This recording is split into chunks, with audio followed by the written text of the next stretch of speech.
I would encourage those ongoing conversations because we want to get not just to the social structural issues, but to the narratives behind that. The imagination is another language that's used, social imagination. That's the work of Bill Kavanaugh and Willie Jennings, talk about the imagination that forms, and also Habermas. There's a number of different theologians who have kind of talked about the social imagination, the theological imagination. So I want to actually zoom in on one particular narrative / social imagination. And I alluded to it because I think we're going to just try to unpack that a little bit more. And the more specific idea we have to address, the better our conversation will be. This might not be the narrative specifically you want to talk about, but what I'm trying to walk you through is a case study where we will learn the methodology of addressing injustice. And if this is not a particular issue, my apologies, but we're going to try to use this as a case study to lead us to the rest of our conversation. And again, give you some tools to work through some of the issues that you're addressing in your communities. So I alluded to this, and actually, if you can go to slide number 14. Slide number 12. It says social theological imagination. What I want to talk about is the narrative imagination of white supremacy. Now, that's a word that people might be uncomfortable with because you assume the word white supremacy is the skinheads and neo-Nazis and white nationalists, etc. If you're uncomfortable with that word, another phrasing of that might be white superiority. And I'm not talking about the individual per se. What I'm really speaking more of is the system and the narrative of white superiority or white supremacy, and how does that narrative actually fuel a lot of the injustices in our culture. Right? So as I said, in its initial stages, it meant the genocide of the natives and it meant the enslavement of Africans. But once that system was demolished, both that, especially the system of slavery, because the narrative of white supremacy continued, you replaced the system of slavery with Jim Crow laws. And even after the Jim Crow laws were demolished, or believed to be demolished with the civil rights movement, you still had this narrative in place, this imagination in place, that now created a new Jim Crow, that is mass incarceration. And so how does that imagination actually fuel a lot of this social dysfunction and social injustice? So we're going to talk about the narrative of white supremacy. I'm going to give you one quick background on this. And this is the book I'm working on currently, which is The Doctrine of Discovery, which is a series of papal bulls in the 15th century. And the papal bulls were two different Catholic popes made these pronouncements, one written to the King of Portugal and the second written to the King of Spain. And the first written to the King of Portugal was not only addressed to the King of Portugal, but also to his uncle. And his uncle's name was Prince Henry. If you Google Prince Henry, you will see that he's also AKA Henry the Navigator. And if you research Henry the Navigator, you'll find that he is the Portuguese explorer / royalty that started the transatlantic slave trade. His was the ship that came to the west coast of Africa, took human bodies into possession, and took them across the ocean to create slave labor for the New World. And so that first set of papal bulls that were sent to the King of Portugal essentially affirmed Henry's movement towards slavery, towards the transatlantic slave trade. And the way it affirmed that was by saying that Europeans were superior mind, superior body, superior culture, white supremacy, over and against those they would encounter in Africa. So the church was making a pronouncement that said that Africans are inferior and that Europeans are superior, white bodies are superior. And it is out of that pronouncement by the church that gives permission for Henry the Navigator to initiate and spur the transatlantic slave trade, which of course leads to the system of slavery in North and South America. We see this kind of same idea repeated in the second half of the 15th century. A different pope, part of this collection of papal bulls, writes a letter not to Portugal, but this time to the King and Queen of Spain. And their names are Ferdinand and Isabella. That name might be familiar to you because they are the ones that gave permission to Christopher Columbus. And in fact, Columbus is actually mentioned in these series of papal bulls. Very similar to the way that Prince Henry the Navigator, in initiating the slave trade in Africa, was given permission through these papal bulls. The second set gives permission for Christopher Columbus with the same kind of theological logic. You can go to the New World, and when you encounter native bodies, American Indians, they are less than you because there is an inherent superiority to the European body, mind, and soul over and against the native body, mind, and soul.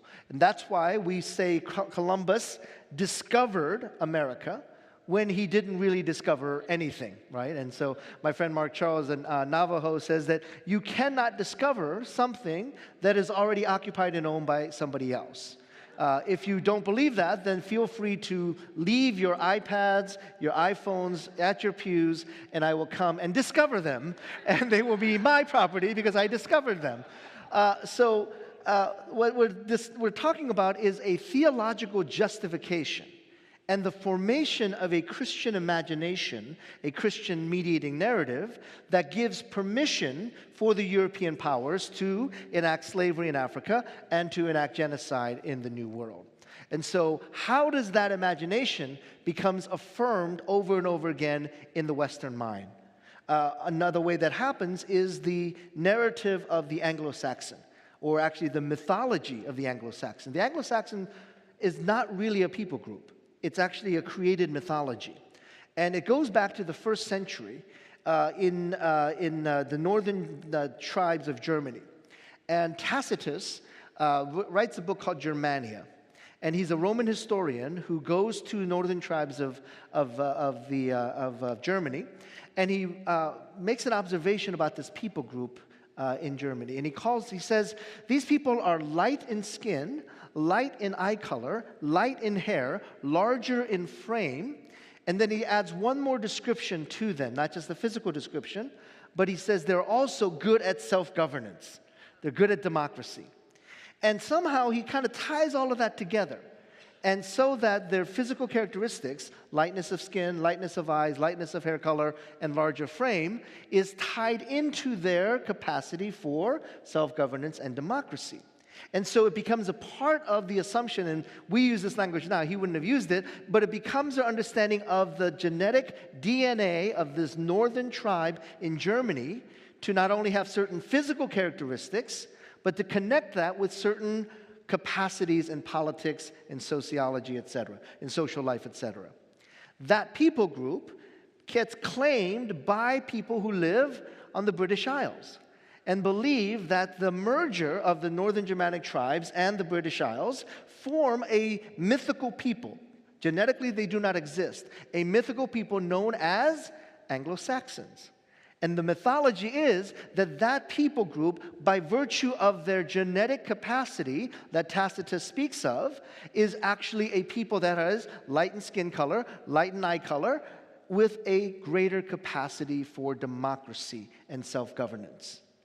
And they believe that that purity of understanding, this Anglo-Saxon purity, is not only found in its social systems, but it is a genetic characteristic. Again, going back to Tacitus' arguments about physical characteristics tying in with some social characteristics, they believe that these characteristics are not just a part of the physical world, but it's also their sociological, political capacity.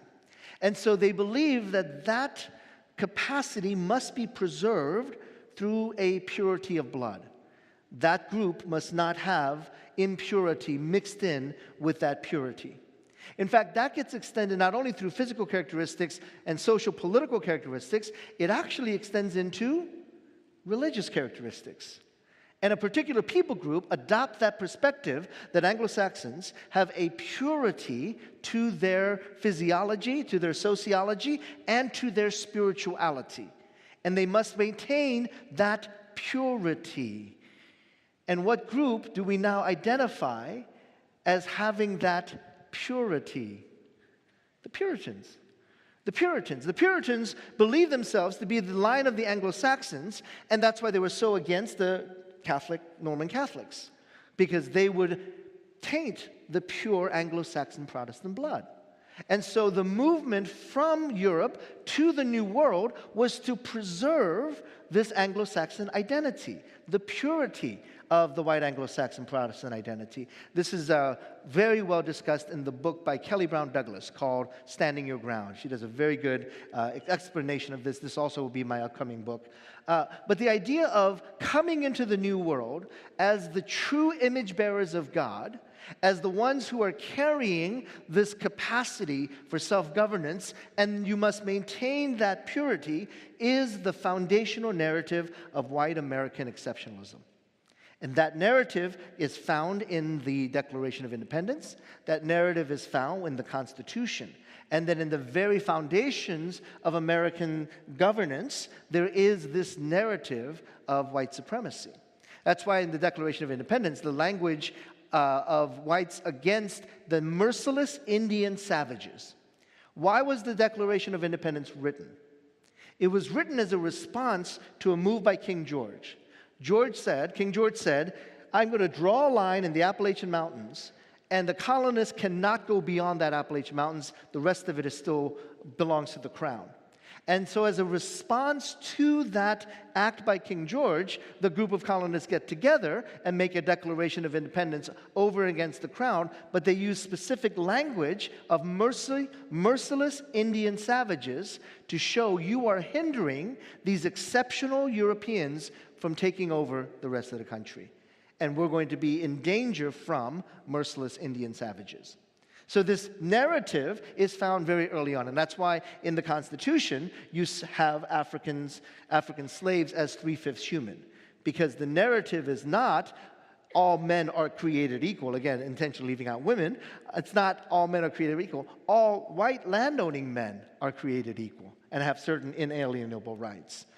Those things are found within the narrative of the founding of the nation. And so you have these mediating narratives that trace back to the doctrine of discovery, to the perception of the Anglo-Saxon purity, to the Puritans, to the Constitution, to the Declaration of Independence. All of these narratives continue to perpetuate, and I'm arguing that mediating narrative of white supremacy, white American exceptionalism, is the narrative that is sustained even to this day. Which means that those who don't fit that category are not real Americans. Right? And if they should become president of the United States, then that person was not born in the United States, because that person does not fit the idea of white American exceptionalism with America as the promised land. And if you are a brown-skinned immigrant from south of the border, you are not an American. Or if you are an Arabic person of Arabic descent from the Middle East, you are not an American, and therefore rejected from this larger narrative of American exceptionalism. So how then do we deal with this in terms of our theology? What is the theological response? One, I would say, is we need a much more robust, healthy, and accurate theology of culture. If you go to, where are we here?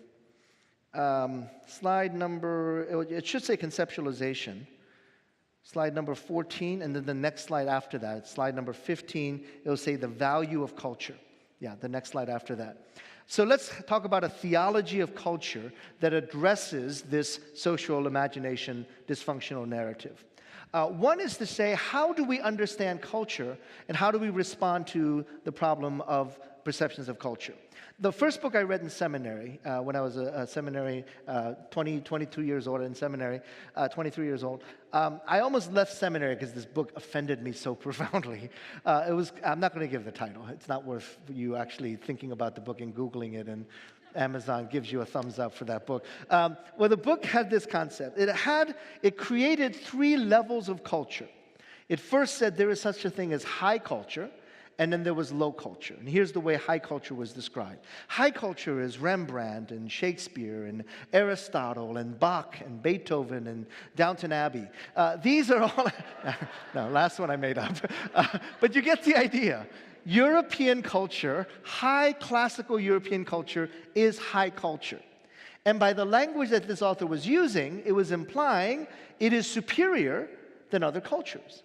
But everything that was used as high culture was European culture or European high culture. Low culture was described as kind of American pop culture. So it was Britney Spears and the Kardashians and, U2 and what's the other, television shows and those and Marvel Universe movies. Those are all low culture. And so this author created a distinction within Western culture of what is considered high culture and what is considered low culture. Now, what happens in creating these two categories? What did he leave out? But 99.9% of all the cultures in the world got left out of this equation. Because you're just looking at European high culture and American pop culture. You left out everything else. And so he created a third category that he called folk culture.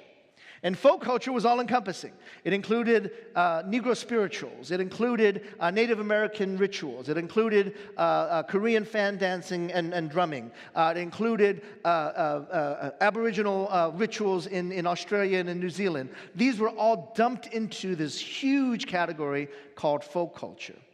The implication was high culture is better than low culture, but it is also better than folk culture. The actual language that was used by this author was, high culture has a greater capacity to hold virtue for longer periods of time and for longer generations, whereas folk culture can hold virtue for only short periods of time. So again, the superiority of the Western mind and the product of the Western mind and the product of Western society as superior over and against all other products of that culture. So what it was doing was, within Western culture, saying, yes, there are some aspects of Western culture that is made in the image of God, and there are some aspects of Western culture that is human sinfulness and fallenness. And it was taking kind of the individual paradigm, and I don't disagree with this, the individual paradigm of how we understand human identity. All individuals, according to Scriptures, are, according to Genesis, made in the image of God. But all, according to Genesis as well, is also, every individual is also fallen and falls short and continue to fall short of the glory of God. So that dual identity is an important part of our theology of humanity. Biblical anthropology states we are all made in the image of God. We have the capacity to reflect the goodness and purity and majesty of God, but also we are fallen human beings, and therefore we are susceptible to sinfulness, human sin, and evil. And that's our kind of our duality within our identity. It's an important part of our biblical anthropology. What this paradigm was trying to do was apply that to culture and saying, yes, there are some aspects of our culture that are made in the image of God, and there are other aspects of our culture that are not made in the image of God, that are fallen in human fallenness and sinfulness. But what it failed to do was recognize that that is also true within all the cultures of the world, not just Western culture. And that every culture has the capacity to reflect the image of God as well as human brokenness and human fallenness. That every culture has the box, but also every culture has the Britney Spears. That's not a fair comparison. But you get the idea. That every culture has a reflection of the beauty and image of God, and every culture has the reflection of human fallenness and sinfulness. So how then do we begin to understand the image of God as an important aspect of a corrective theology? If you can go down to slide number 17, verse 26 of Genesis chapter 1. Let us make human beings in our image, in our likeness, so that they may rule over the fish in the sea and the birds in the sky, over the livestock and all the wild animals, and over all the creatures that move along the ground. So one of the key aspects here is, of course, kind of the use of the plural, that we're not just talking about an individual reflecting an individual. God is plural, Father, Son, and Holy Spirit. God is not just an individual expression, but God is expressed in Trinity. God is expressed in community, an important part of our understanding of the nature of God. So if every human being is made in the image of God, we can go to the next slide. If we believe that every single individual is made in the image of God, and we believe that human beings have the capacity to further that image in a positive way by helping to create and further culture, then we have to believe that if every human being is made in the image of God, then every culture has the capacity to also reflect the image of God. That, as the first quote says, Thomas Maston, we will not find a single individual that has within him or her some aspect of the image of God. That's basic biblical anthropology. Every single human being has the dignity of being made in the image of God.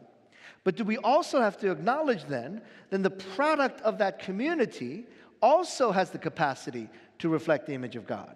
That one culture does not hold an advantage over another culture, but all cultures have the capacity, because all individuals have that capacity. Now all cultures have that capacity to reflect the image of God. Let me move to, if you can go to slide number 21. I'm jumping around quite a bit. Every human being is made in the image of God, and every human being has the dignity of being made in the image of God, and therefore every culture also has that capacity to reflect the image of God. If we're moving towards that theology of culture, then we don't elevate one culture over another. We don't elevate one people group over another. And so a theology of culture that is rooted in our understanding of biblical anthropology would never allow for the basic concepts of white supremacy and white superiority. We have to acknowledge that all these cultures have a contribution that is being brought to the larger mosaic of humanity. Let me do this. I'm up against the clock here. Let me pause for maybe one or two questions about the theology of culture. I'll do one more section, and then we'll have our small groups after that. But let me see if there are questions about the theology of culture and larger issues around cultural theology.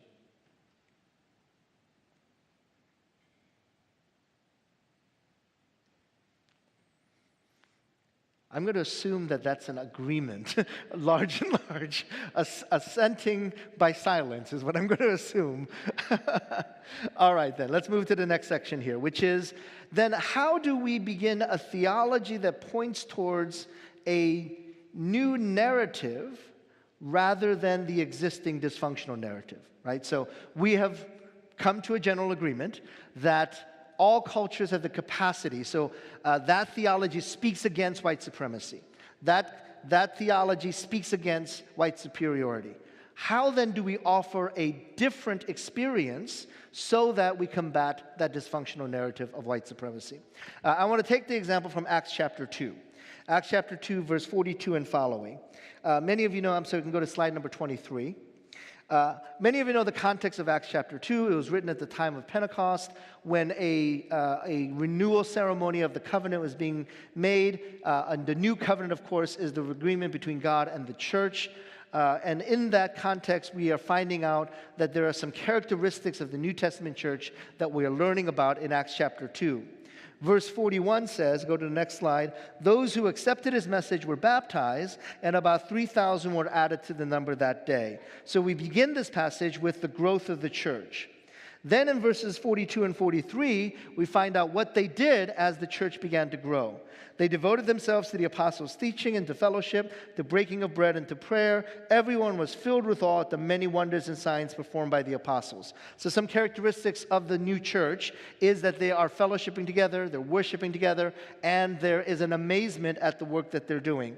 The middle section in chapter 2, verse 44 and 45, all the believers were together, had everything in common. They sold property and possessions to give to anyone who had need. Verse 46 and 47, every day to continue to meet together in the temple courts, they broke bread in their homes and ate together with glad and sincere hearts, praising God and enjoying the favor of the people.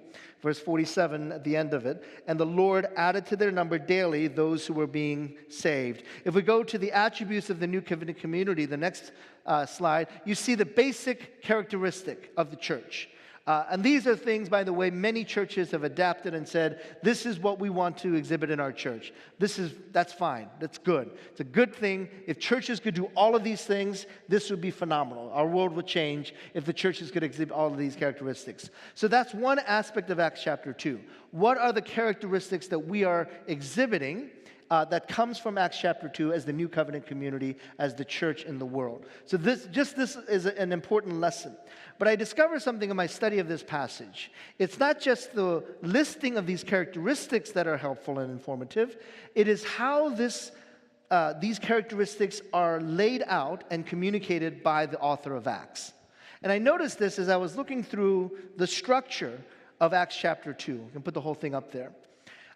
You'll notice that each verse or section has kind of a unit here. So if you look at Acts chapter 2, you will notice that it begins with the growth of the church, and it ends with the growth of the church. So it is a kind of a framing device. But even more so, if you start going into the next section that's under A and then A prime, actually stay on that slide. That slide. If you look at A and then A prime, you'll see similar concepts being communicated. The characteristics of the church, which is fellowship life, and the outsiders are amazed. And then it comes back again, the characteristics of the church, the fellowship life, and outsiders are amazed. And then in the middle, you have what I put in bold, a particular characteristic, which is they were selling what they had, they were self-sacrificing in order that others might have. They were giving of themselves for the others, self-sacrificial living, an example of the church. So what you'll notice, I hope, is that this is a particular structure that the author of Acts, Luke, is using, which is you begin with one statement and you end with one statement. You have another statement that is followed up here. And what you'll notice is that it all moves towards the middle and then back out. So this is called a chiastic structure because the concepts crisscross like that. So you start from the top, you start from the bottom, the concepts move inward, they crisscross, and then they resolve. So that is the letter X, which in the Greek is actually the word chi, and that's where we get the phrase chiastic structure. Are you seeing the structural usage here? It turns out, according to Nils Lund, who was a longtime professor at North Park Seminary, New Testament professor, that this structure, if we go to the next slide, this structure is shown and used a lot in the New Testament. It's sort of like the three-point sermon that we teach in seminary. It's a common structure that if you wanted to structure a teaching in a particular way, you do use the introduction, three-point sermon, and a closing conclusion, right? It's a very typical sermon. It's also a typical essay that you learn in high school. Introduction, three main points that support the thesis, and then your concluding remarks. So we can recognize that as people who are trained in the West, in American education, of that rhetorical device of the three-point essay or the three-point sermon. So people during this time would recognize the chiastic structure in the same way we would recognize a three-point sermon, because it was a common form of communication. Again, not just in Acts, but through Ephesians, throughout the entire New Testament, you'll see this format over and over again. The larger question is not do they use this structure, but why they use this structure. What's the main point?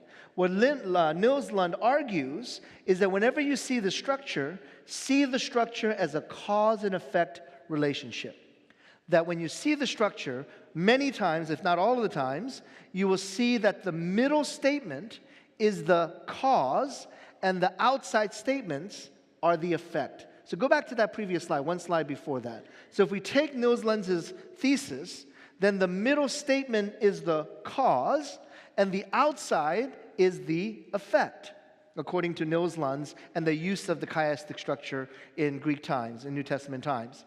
What this means then is this is a formula, the only formula that I can find for the growth of the church. Now, I've read a lot of really bad books about church growth. In fact, in my title is Evangelism and Church Growth. And so when I inherited the office in the previous evangelism church growth professor, he had books from the 1960s forward, and a lot of these books were written 60s, 70s, and 80s. Just piles and piles of books. I didn't want to burn books. That just seemed weird for an academic to be burning books. But I threw them away because I didn't want to give them away. I didn't want anybody reading these books because they were just awful. I ran through Ediville. I skimmed through all of them. They were awful. And here's how they said you're going to grow your church. Here's how they said do evangelism. Make sure you have a clean parking lot and clean bathroom. That was the reason why your church was going to grow. Make sure that, the bathroom is clean enough that newcomers come, they're going to like your bathroom. Make sure that a newcomer comes, they know, set aside visiting spaces because newcomers don't want to park and walk that 10 feet to the church. So they had all these ideas about how to grow churches. None of it was biblical. I mean, I'm not saying they're bad, they just weren't biblical. The Bible does not say, and Peter said to the apostles, let's make sure that our bathrooms are clean so that when newcomers come to our gathering, they feel welcome. That's not in the Bible. It's not a bad thing to do. It's just not in the Bible. So I started asking, well, what is in the Bible that leads to the growth of the church? This is the only passage that I can find. And here is the formula for church growth. If you want to see the church grow, the outside effect, what is the inside effect? Self-sacrifice. But I would argue acts of justice, acts of compassion, acts of mercy. So that it's not just talking about the faith, it is embodying the faith. It's not just saying the right words of Christianity, because everybody's heard them many, many times, but it is a lived, embodied reality of that faith. That's what causes the church to grow. The cause is self-sacrifice. The cause is the exhibition of justice. The cause is the exhibition of mercy and compassion. That's what leads to it. The embodiment of our faith is really what causes the church to grow. I'll give you a historical example of this, and this is the work of Rodney Stark. He did a study of the early church. If you go to the next slide, Stark, The Rise of Christianity. And Stark was trying to look at the way the church grew in the early stages of church in the first century and second century. What he notes is that when Jesus ascends into heaven, there's maybe a couple of hundred followers, right? There's the 11 apostles and then they add a 12th one. But essentially, it's a very, very small group. They are rejected not only by Roman society, they're not even known by Romans. They're rejected by their own people. The Jewish people have rejected them as well. So you have this very small group of Christians in an upper room somewhere, hiding out from the authorities. And how does that group in 0 AD, or 33 AD, give or take, end up 300 years later as the main religious power in the entire known world at that time, in the entire Roman Empire? So how does that happen? In fact, there's an argument that says that when Constantine made Christianity the religion of the empire, it was not a faith-based event. He was not doing it because he was a really committed, pious Christian. He was doing it because he saw the writing on the wall. Either he was going to have to acknowledge it or it was going to happen anyway. So because the momentum was so much in kind of Christianity in the Roman Empire. So how does that happen? You go from this tiny, tiny subset of Christianity to this massive movement that changes the entire Roman Empire. What Stark argues is that there's a couple of factors, but two that I want to point out. One is the positive treatment of women. That's an important lesson for the 21st century for the church, isn't it? The positive treatment of women was one of the factors of the growth of the church in the first 300 years. And I really wish just any evangelical male Christian would just look at that example and say, yeah, we got to change the way we treat and address the role of women in the church. Because in the early church, the treatment of women was such a stark contrast to the negative treatment of women in society. So if the pagan men could divorce their wives at a whim, could mistreat their wives without or women around them, the Christian didn't do that. You didn't see the mistreatment of women in the church that you saw in society as a whole. And so Stark points out that that's one of the factors that led to the growth. The second factor he points out is what we saw in Acts chapter 2. Which is the embodied faith of mercy, grace, justice, and compassion that actually led to conversion. One of the things he points out is that in that time period that the church was growing the fastest, there were major plagues that would strike the cities, major urban areas. And in the major urban areas, part of the reason was that the sewage line was exposed, right? I mean, it was just literally a river of sewage would run through the middle of town. So if one person got sick, the whole town got sick. The whole city got sick. So what would happen is that, again, treatment of women, the pagan men saw no need to care for their women and their children. They would run off into the countryside until the plague would pass. And that's why actually the word pagan means country bumpkin. Because they were the people that ran off without caring about their children. They ran off to the countryside. So the pagans were living out in the countryside. So now you have this river of sewage, and now all of a sudden, one person gets sick, the plague hits the whole city. The men, the non-Christian men, have run off. Who stayed behind? The Christians. Christian men, women. They stayed behind. And what did they do? They gave basic health care to the community that was hurting. They gave them clean water. They worked them through stayed there through the fevers. And so that act of embodied mercy, justice, and compassion is what would actually convert these individuals to faith in Christ. In fact, that's why in the Bible it says what? Women, stay with your non-Christian husbands. Because that was more likely the scenario. Christian women would convert, or women would convert to Christianity because these Christians were caring for them, and then the men would come back expecting their wife and children to be dead, but they're still alive, and that's why the Bible actually specifies women stay with your non-Christian husbands, because that was more likely than the other way around. So what you're seeing then is the embodiment of mercy, compassion, and justice by the church. Just like in Acts chapter 2, you're seeing that in the early church. Stark says that's the reason why the church grew so fast. Because individuals were not just talking about their faith, they were living out their faith. So, what's the theology then? The first theology is to say we need a healthy theology of culture that acknowledges God at work in all cultures. But the second part of that is if we're going to tackle white supremacy, if we're going to tackle injustice, we need an embodiment and a practice and a living out of our faith rather than simply speaking about our faith. We need to actually demonstrate the values that we talk about. We need to actually demonstrate the truth we claim to live by in order for there to be change in the broken system around us. Let me pause there and see if there are any questions about those two main theological concepts. One, the value of the image of God in all individuals and in all cultures. And two, how as the church embodying faith in a broken system. Let me open that up for questions. Yeah.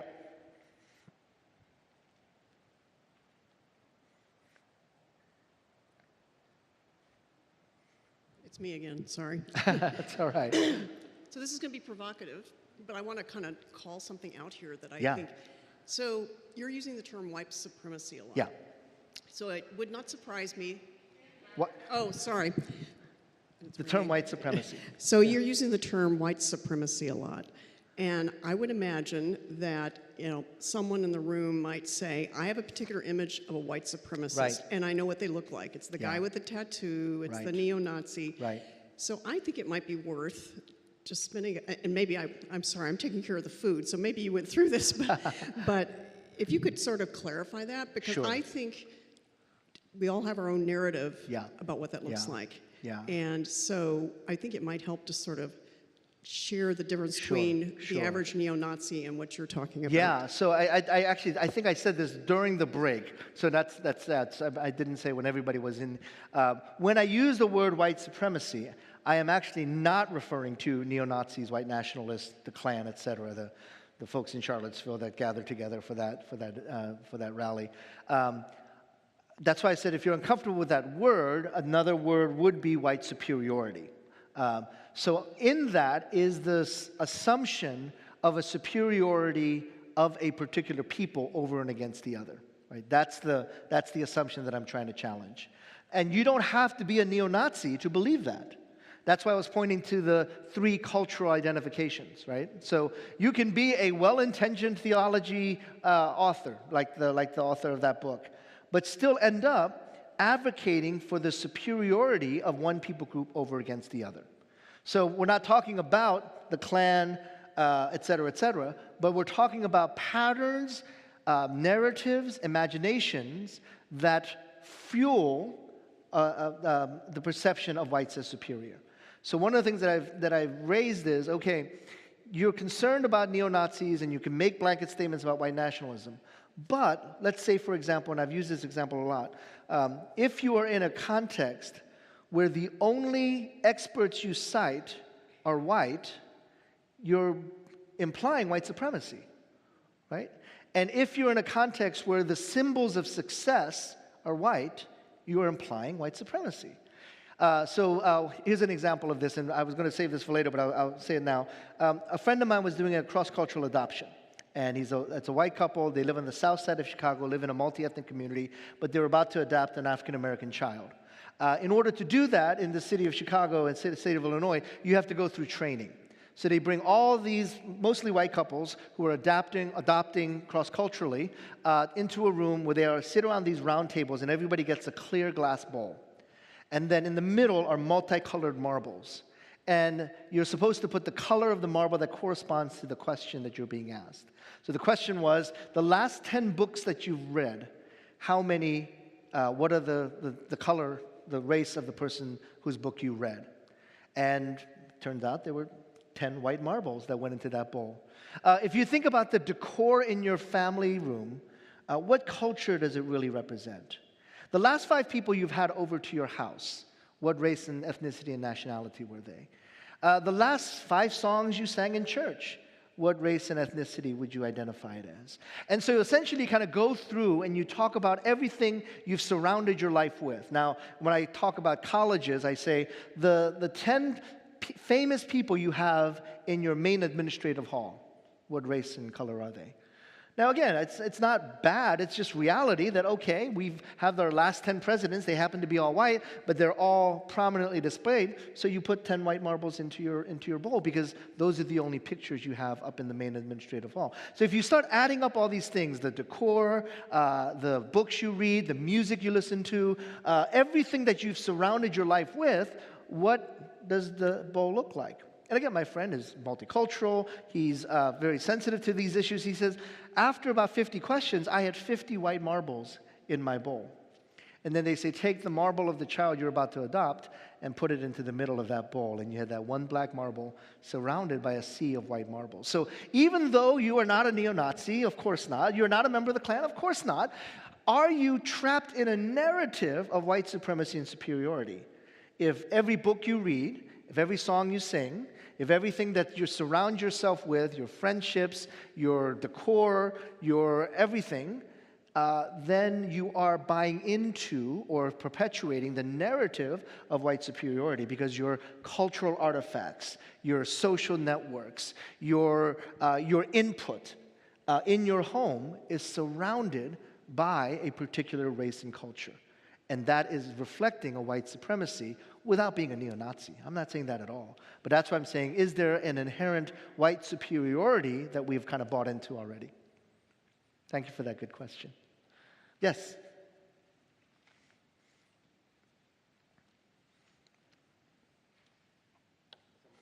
My name is Jerry Ritchie. I'm a member of this church.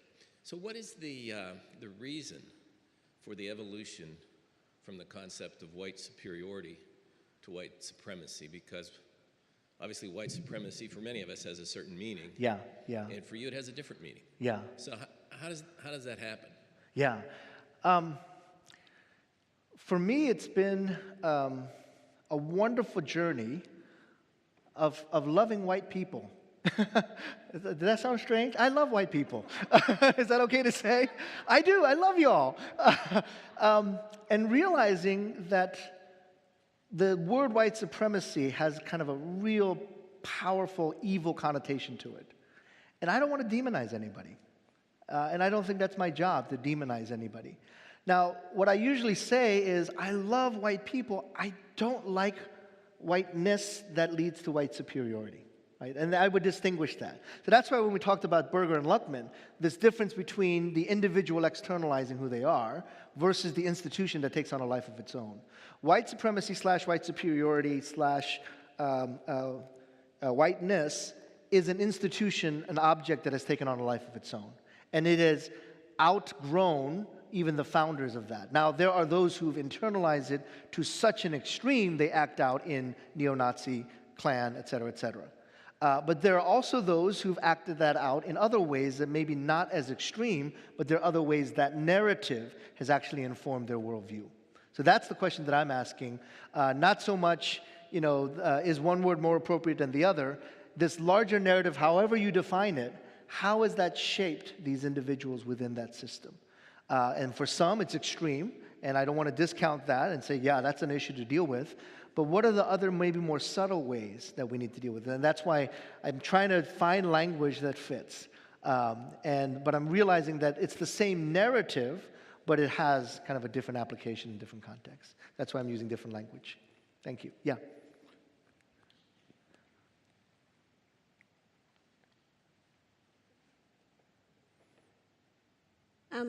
I was wondering if you say that all people are made in the image of God, Yeah. and all people have the ability to reflect the image of God, how do we avoid Christian supremacy?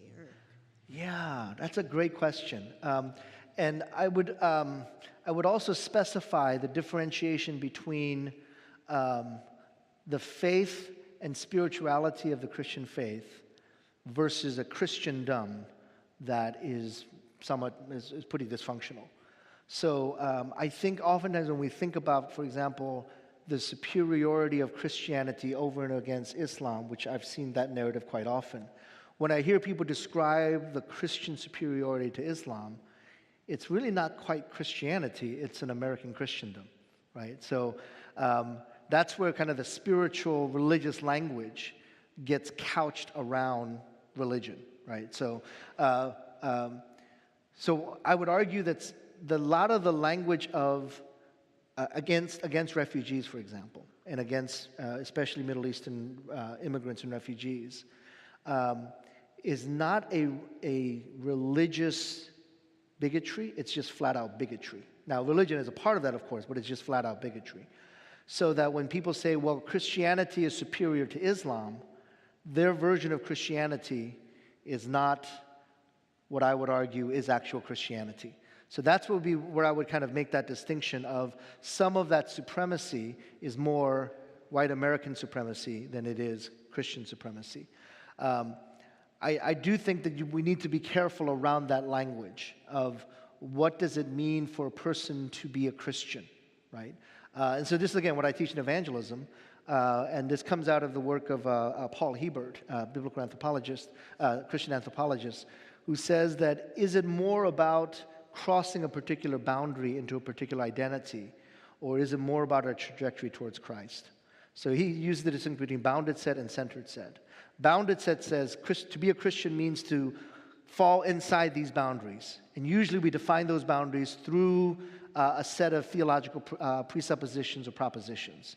Do you believe in 1, 2, 3, 4, and 5 about who Jesus is? 1, 2, 3, 4, and 5 about who God is?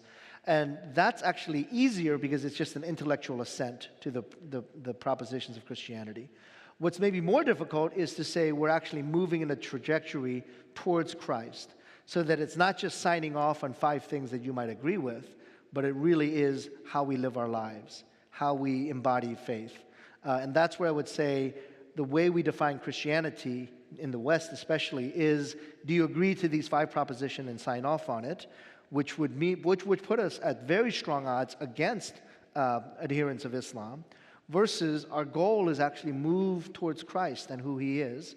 And that doesn't put us at odds with Islam.